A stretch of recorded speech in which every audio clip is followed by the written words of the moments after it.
No one can be sure of what the future will be. You will marry a boy I choose. I don't think I ever want to get married. आज हम बात करने वाले हैं Netflix पर हाल ही में release हुई web series a suitable boy से जुड़े विवाद के बारे में। आखिर क्या है पूरा मामला और क्यों हो रहा है इस वेब सीरीज का विरोध? हालांकि ये कोई पहला मामला नहीं है जब इस देश में हम किसी फिल्म या सीन का विरोध देख रहे हैं। ऐसा हमारे देश में बेहद आम सी बात है, लेकिन इस फिल्म में कुछ सीन ऐसे हैं जिन पर सनातन धर्म को धूमिल करने, धर्म के साथ खिलवाड़ करने और लव जिहाद को बढ़ावा देने जैसे गंभीर आरोप लगाए जा रहे हैं। नमस्कार, आप देख रहे हैं मीडिया दरबार और मैं हूं आपके साथ पूजा। अभिनेता ईशान खट्टर और अभिनेत्री तब्बू की web series a suitable boy का देश भर में लगातार विरोध हो रहा है। यहाँ तक कि इसके खिलाफ एफआईआर भी दर्ज हो गई है।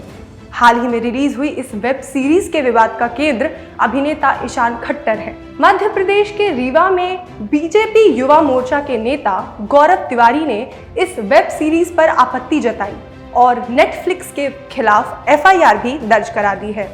मध्य प्रदेश के कैबिनेट मिनिस्टर नरोत्तम मिश्रा ने भी इस वेब सीरीज को लेकर अपना बयान जारी करते हुए कहा, ओटीटी मीडिया प्लेटफॉर्म पर एक सूटेबल बॉय कार्यक्रम जारी किया गया है जो आपत्तिजनक मानता हूं मैं। एक मंदिर के अंदर एक व्यक्ति चुम्बन के दृश्यों को फिल्मा रहा है और पीछे भजन जैसा चल रहा है। लगातार 2-3 बार इस तरह का किया है जो मुझे प्रतीत होता है कि भावनाओं को आहत करता है। मैंने अधिकारियों को निर्देश किया है कि वो इसका परीक्षण करें। ओटीटी प्लेटफॉर्म पर ये कार्यक्रम क्यों कर, क्या उद्देश्य से इसको पुनः प्रारंभ किया है, पुरानी थीम को, निर्माता निर्देशक पर क्या कार्रवाई हो सकती है, इन सभी बिंदुओं का परीक्षण कर मुझे तत्काल अवगत कराएं। बीजेपी युवा मोर्चा के नेता गौरव तिवारी का कहना है कि किसिंग सीन मंदिर के प्रांगण में ही क्यों शूट किए गए। रानी अहिल्याबाई होल्टर ने महेश्वर घाट को शिव भक्तों के लिए समर्पित किया था, पर नेटफ्लिक्स इंडिया इस पावन धरा का इस्तेमाल लव जिहाद को बढ़ावा देने और हिंदू भावनाओं को ठेस पहुंचाने के लिए कर रहा है। गौरव तिवारी अपने बयान में कहते हैं, a suitable boy web series में एक ही एपिसोड में 3 बार मंदिर के प्रांगण में किसिंग सीन फिल्माए गए। पटकथा के अनुसार हिंदू महिला मुस्लिम युवक को प्रेम करती है। सवाल ये है कि किसिंग सीन मंदिर प्रांगण में क्यों शूट किए गए। मैंने रीवा में इस मामले पर एफआईआर दर्ज करा दी है। वे कहते हैं, क्या मस्जिद में अजान के समय ऐसा शूट करने की क्रिएटिव फ्रीडम है? आप हिंदुओं की सहिष्णुता को उनकी कमजोरी मत समझिए। ये मध्य प्रदेश का नहीं, भगवान शिव और करोड़ों शिव भक्तों का भी अपमान है। आपको माफी मांगनी पड़ेगी। सवाल यह है कि हर बार एकता और सौहार्द की आड़ में धर्म विशेष की भावनाओं को आधार बनाकर क्यों पेश किया जाता है? सफाई पेश करने में जिस क्रिएटिव लिबर्टी यानी रचनात्मक आजादी का ढिंढोरा पीटा जाता है, क्या वो किसी दूसरे धार्मिक स्थल इस तरह की शूटिंग की अनुमति देता है? हमेशा हिंदू धर्म की सहिष्णुता को ही क्यों निशाना बनाया जाता है? कुछ ऐसे ही सवाल आपके मन में भी होंगे, और हो भी क्यों ना। आखिर हमारे देश में आजकल माहौल ही कुछ ऐसा है।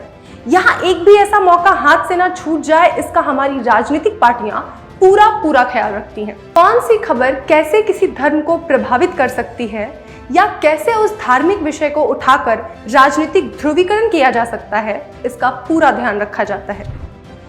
अब इस वेब सीरीज को ही ले लीजिए।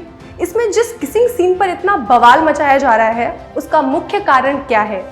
ये कि मंदिर में किसिंग सीन है, या ये कि इस कहानी का नायक एक मुस्लिम है, एक हिंदू लड़की से प्यार करता है और उसे वह हिंदू आस्था के प्रतीक माने जाने वाले मंदिर में किस करता है।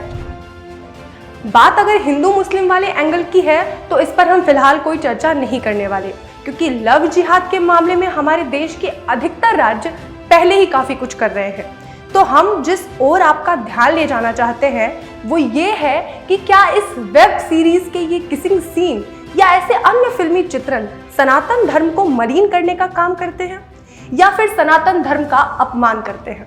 अगर आपका जवाब हाँ भी है तो आपके लिए एक सवाल है, अगर ऐसा है तो सनातन धर्म के इतिहास के विषय में आपको अपने ज्ञान पर थोड़ा प्रकाश डालने की जरूरत है और हमारे इतिहास में इन सवालों को खंगालने की आवश्यकता है।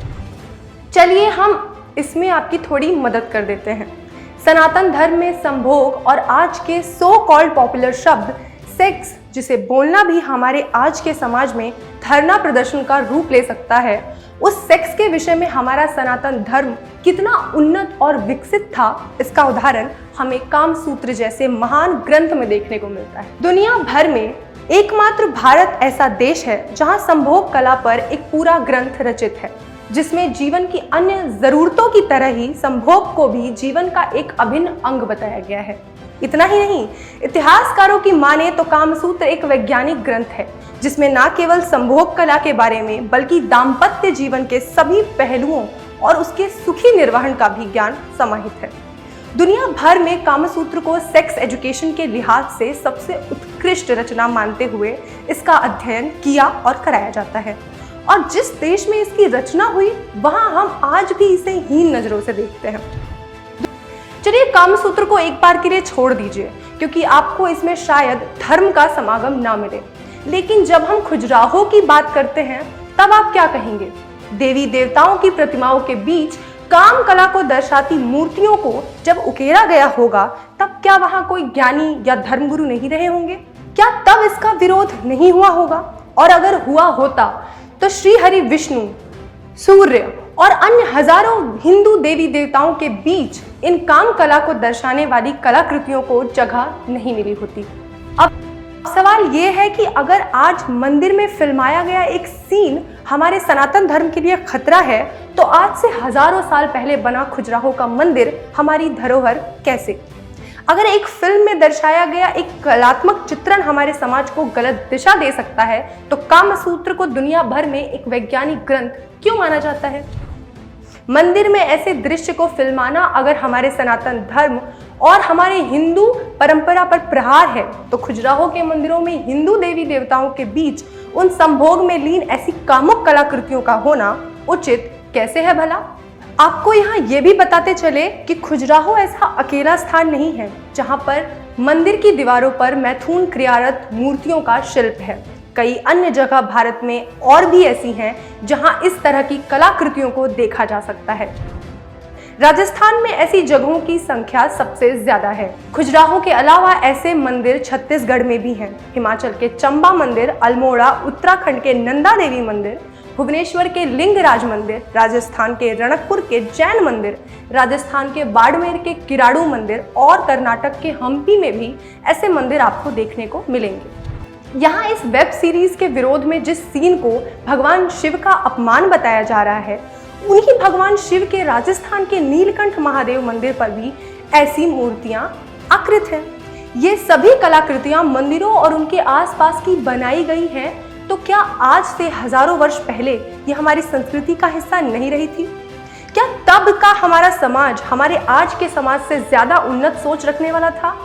और सबसे जरूरी सवाल, क्या ऐसी छोटी छोटी बातों से और फिल्मी सीनों से हमारी इतनी विशाल और उन्नत संस्कृति या समाज को सच में खतरा है, या आज के महज राजनीतिक ध्रुवीकरण के लिए इस्तेमाल किए जाने वाले विषय बनकर रह गए हैं? देश दुनिया की तमाम खबरों और खबरों के सटीक विश्लेषण के लिए देखते रहिए मीडिया दरबार। नमस्कार।